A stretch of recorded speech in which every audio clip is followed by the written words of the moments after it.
Vamos falar. Muita gente me pede esse assunto e vários desdobramentos. Eu quero começar abrindo uma notícia recente aqui sobre no meulocals.com sobre o nosso. Vamos abrir aqui. Hamas. Está aqui.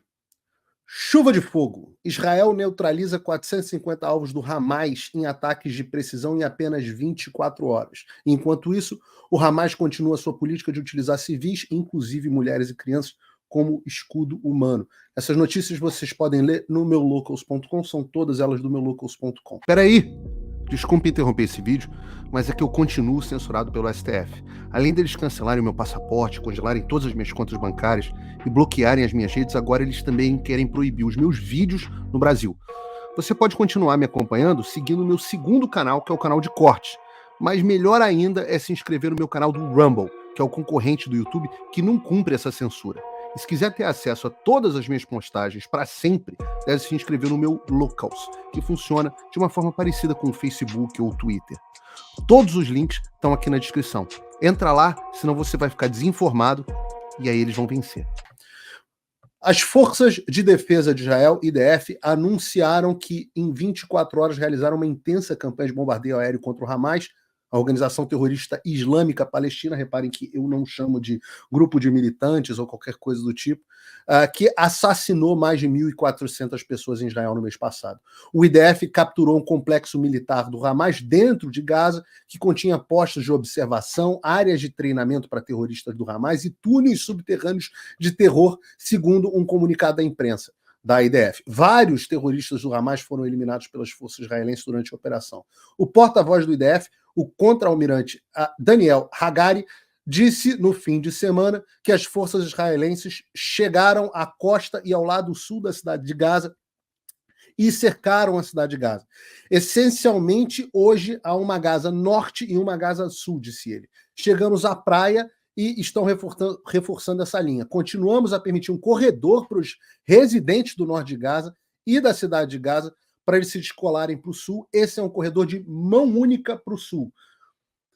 Em uma declaração na segunda-feira, o IDF disse que seus caças atacaram mais de 450 alvos do Hamas, incluindo túneis e etc.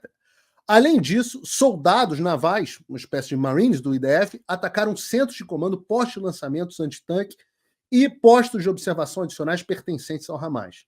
Como parte das atividades para visar terroristas do Hamas, com base em inteligência da ISA e do IDF, caças do IDF atacaram e mataram terroristas adicionais do Hamas, incluindo Jamal Musa, responsável pelas operações de segurança especiais na organização terrorista Hamas, acrescentou o comunicado da imprensa. Em 1993, Jamal Musa, 1993, para a gente que está ficando velho, 1993 parece que foram há 10 anos atrás, mas 1993 tem 30 anos.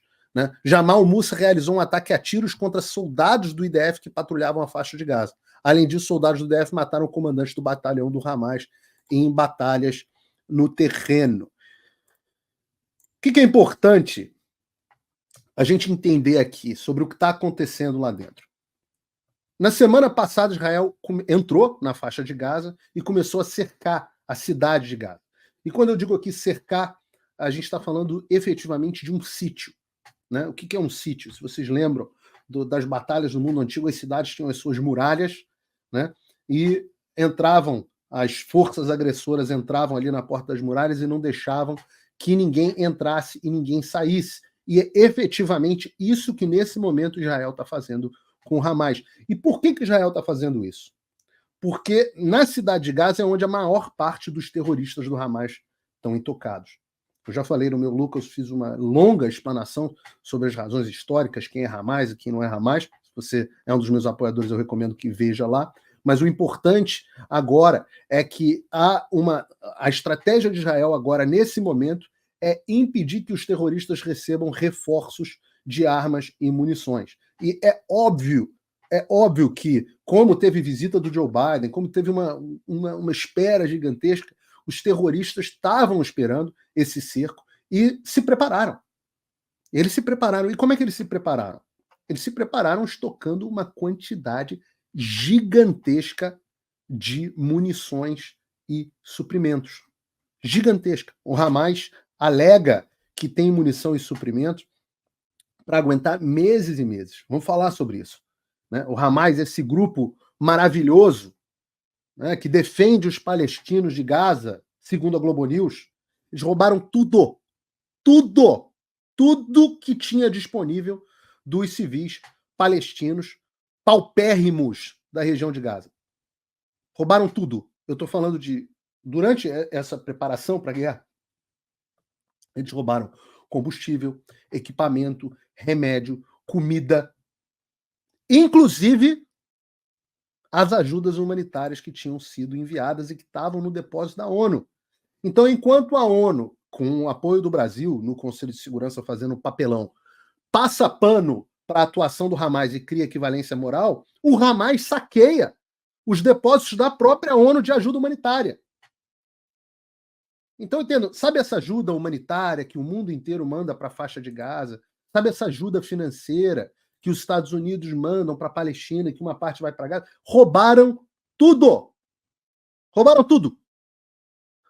O próprio esquerdista The New York Times escreveu nessa semana: à medida que os suprimentos de praticamente todas as necessidades humanas básicas diminuem em Gaza, um grupo no enclave sitiado permanece bem abastecido. Diz o New York Times, não sou eu que estou dizendo, essas palavras são do New York Times.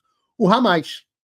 Autoridades árabes e ocidentais dizem que há substância nas reivindicações israelenses de que a estocagem do Hamas, incluindo de alimentos e combustível, desesperadamente necessários. O Hamas tem centenas de milhares de galões de combustível para veículos e para foguetes. Tem depósitos de munição, explosivos, materiais para fazer muito mais explosivos, estoque de alimentos, água e medicamentos. Essas são as palavras do The New York Times. Um alto funcionário do Líbano, libanês, disse que o Hamas, que segundo as estimativas dele tem entre 35 e 40 mil homens, tinha o suficiente para continuar lutando por 3 a 4 meses sem nenhum tipo de abastecimento. O Hamas. Por que eles têm isso? De novo, porque o mundo os abasteceu. Mas o quão estúpido você precisa ser para não entender que se você manda ajuda para uma área de um grupo dominado de terrorista, você está mandando ajuda para o grupo terrorista. A situação do abastecimento, diz o New York Times, fala da relativa sofisticação do Hamas como uma força combatente. E se vocês pararem para pensar, é verdade, porque um axioma entre os profissionais militares, né, a gente fala isso muito em estudos militares, é que enquanto os amadores falam sobre táticas, os profissionais falam sobre logística. E claro que falam, se vocês forem reparar a situação, por exemplo, da Rússia na Ucrânia, um exército que seria muito superior ao exército ucraniano, por que os russos não conseguiram dominar completamente a Ucrânia? Claro, um ótimo trabalho das forças especiais da Ucrânia, treinadas pelos americanos, etc. Mas por que eles não conseguiram uma vitória rápida e esmagadora? Por causa dos problemas logísticos do exército russo. O Hamas está mais sofisticado. Eles se prepararam para isso que ia acontecer, ao custo da sua população civil. E de onde é que vem todo esse dinheiro? Vem justamente das ajudas internacionais. Ora, a taxa de desemprego de Gaza é 47%. Mais de 80% da população de Gaza vive na linha de pobreza, de acordo com as Nações Unidas. No entanto, o Hamas financiou uma força armada de milhares de homens com foguete, drone, construiu uma série de túneis em Gaza. A estimativa do orçamento militar... Ninguém fala essas porcarias na imprensa brasileira, aí eu tenho que falar. A Gaza News, a Hamas News, perdão, a Globo News, não sei como é o nome mais, acho que já mudaram o nome para Hamas News, né? Imagina, não tenho visto televisão brasileira. Quando eu vejo, é uma completa ausência de informações. Eu nunca vi ninguém falar que o orçamento do Hamas é estimado em entre 500 milhões a 1 bilhão e 700 mil reais. Desde que o Hamas chegou ao poder na faixa de Gaza, em 17 anos, o Hamas está entupido com centenas de milhões em ajuda internacional. Fora as injeções abertas e as encobertas do dinheiro do Irã, que recebe dinheiro, por sua vez, dos Estados Unidos, e com todas as questões que as pessoas conhecem, que as milícias brasileiras estão mostrando como é que se faz, né? Extorsão, contrabando. Muito do dinheiro é público e legal, incluindo grande soma de ajuda financeira do Catar via Nações Unidas. Ora, o que eu estou falando aqui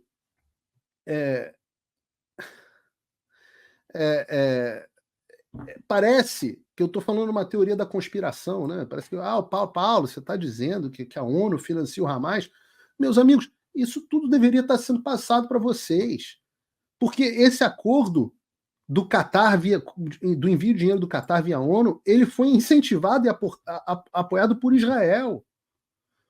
A ajuda do Catar cobre os salários dos funcionários públicos, compra combustível para a rede elétrica, fornece dinheiro supostamente para as famílias necessitadas.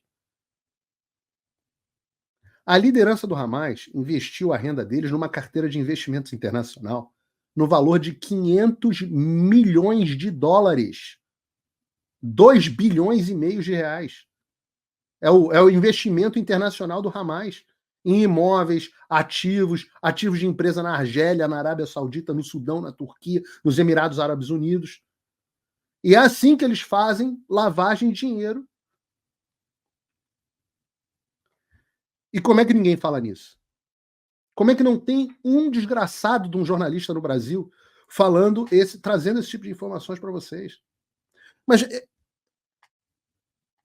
eu não vou nem parar por aí. Porque não só essa milícia de terroristas extorque a população de Israel, saqueia a população de Gaza. Estou falando da população de Israel, mas não estou falando da população de Gaza. E onde é que eles estocam esse negócio? Ora, não dá para estocar nos túneis subterrâneos. Os túneis subterrâneos estão sendo implacavelmente destruídos por Israel. Então, onde é que eles estocam? Se você parar para pensar 2 minutos, você vai pensar, pô, se você fosse um terrorista e quisesse estocar os seus mantimentos, os seus combustíveis, as suas armas, etc., aonde você estocaria? No único lugar que Israel evita atacar. E onde é que são esses lugares? Justamente os hospitais da região, que estão repletos de civis. E é por isso que os hospitais da região de Gaza, eles se tornaram verdadeiros centros de distribuição de logística das forças terroristas, em vez de estarem cuidando dos doentes que deveriam estar fazendo. Vários dos doentes machucados e feridos. Então, de um lado, você tem Israel, que evita atacar civis e faz, como eu disse aqui na reportagem de abertura, o faz com bombardeiros de precisão, embora, claro, é óbvio, sempre haja efeito colateral. Ora, se até a polícia vai fazer uma operação na favela, tem, infelizmente, efeito colateral, mas Israel, um dos lados da história, está há anos enviando combustível, energia, remédio, suprimento para Gaza. Israel intermediou o acordo que financiou o Hamas. Não hoje, mas durante anos. A faixa de Gaza não tem energia, não tem água, não tem porcaria nenhuma ali. E quem banca? Israel. Que não tem nada a ver com isso. Israel saiu de Gaza há 17 anos.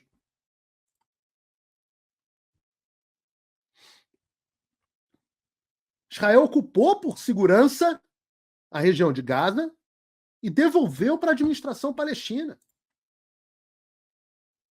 Então vocês têm esse grupo de um lado, e do outro lado você tem um grupo que entrou em Israel para matar milhares de civis. Um grupo que entrou para estuprar mulher, profanar os seus corpos, decapitar bebês, decapitar criança, colocar bebê no forno. E todas as atrocidades que nós vimos nos últimos tempos, e nós vimos não pelo mesmo motivo que o Eisenhower filmou os ataques, as atrocidades do Hitler em Auschwitz e por aí vai, nos campos de concentração. Não! Nós vimos porque esses demônios se gabaram do que faziam. Então, esses monstros que usam o próprio povo de escudo humano, o que só funciona porque Israel evita atacar civis. Olha o paradigma da loucura da equivalência moral. Se Israel não evitasse atacar civis, a estratégia de escudo humano não serviria para nada. Se Israel fosse a Rússia, por exemplo, vejam o que os russos fizeram com as cidades da Ucrânia. Essa estratégia não adianta absolutamente nada. Essa estratégia só adianta contra uma sociedade moral.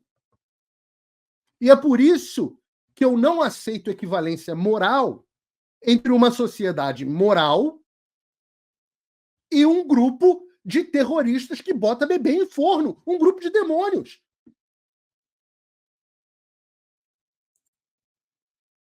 E quando eu falo aqui grupo de demônios, só para deixar claro, existe um componente metafórico, mas existe um componente factual.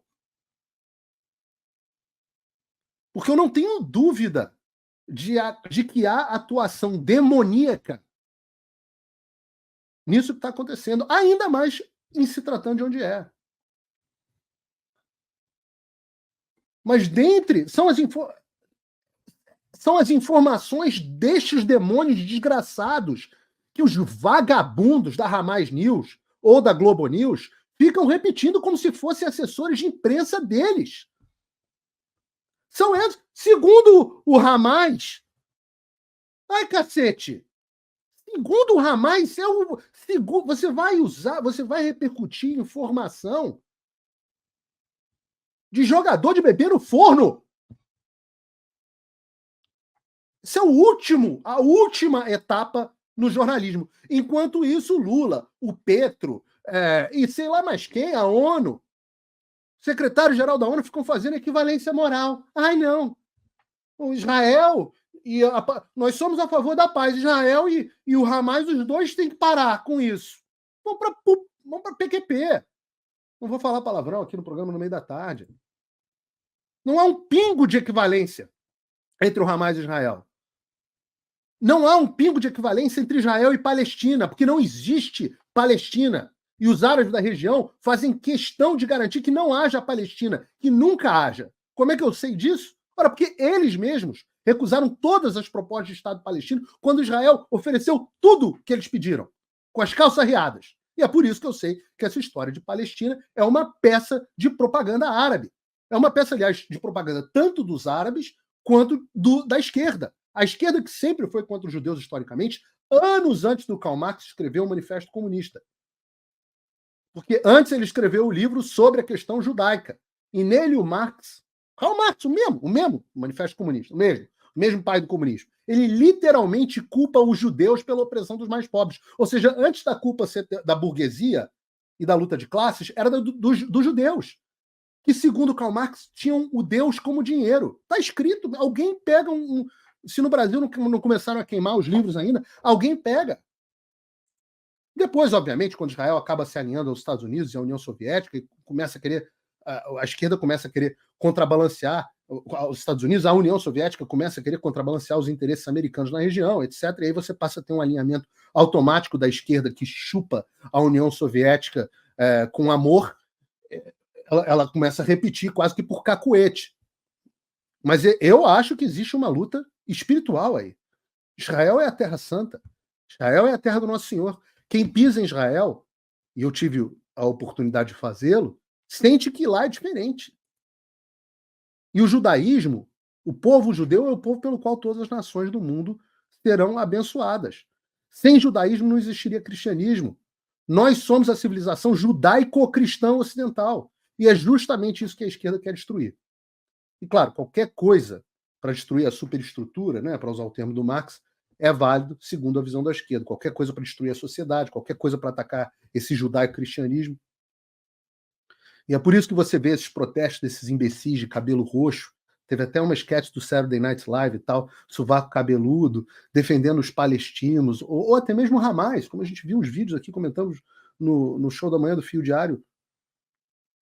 Agora, você imagina um sujeito, ou uma sujeite, né, que em 30 segundos seria assassinada por um terrorista na faixa de Gaza. População gay na faixa de Gaza, total, 0. População trans na faixa de Gaza, 0. E agora os líderes mundiais começam a falar: ai, Israel precisa agora fazer uma pausa humanitária. Como são humanos, meu Deus. Que pessoas boas. O próprio Joe Biden passou por pressão política da esquerda dos Estados Unidos, passou a adotar. Não tem que ter pausa humanitária. Pausa humanitária é o escambau. A esperança de Israel é asfixiar os terroristas pelos próximos meses e aniquilar. Civis vão morrer, graças ao Hamas. Civis morrem em guerra, mas especialmente quando eles são usados por escudo humano. E é por isso que o Hamas fala todos os dias, fica nessa, morreram X pessoas. O número atual são 10 mil palestinos, segundo eles, mortos, que seria o mesmo número total de mortes em toda, de mortes civis em toda a guerra da Ucrânia desde o início. Então não. E aí todos os veículos de imprensa repetem esse número cuja única fonte é a porcaria do Hamas.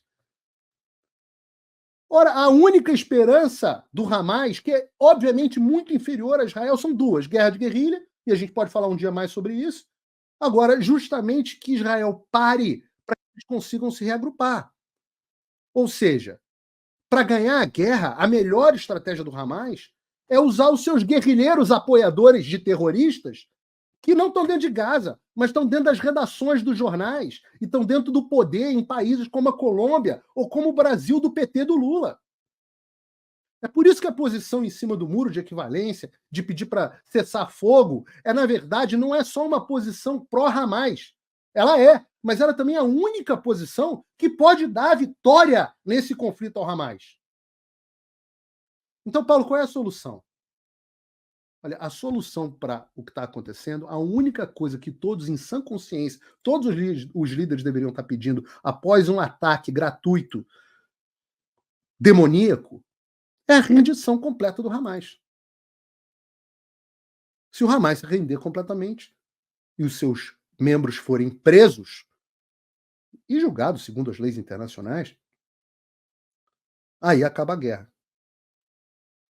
Então, todos os líderes mundiais deveriam estar pedindo uma única coisa: a rendição completa do Hamas.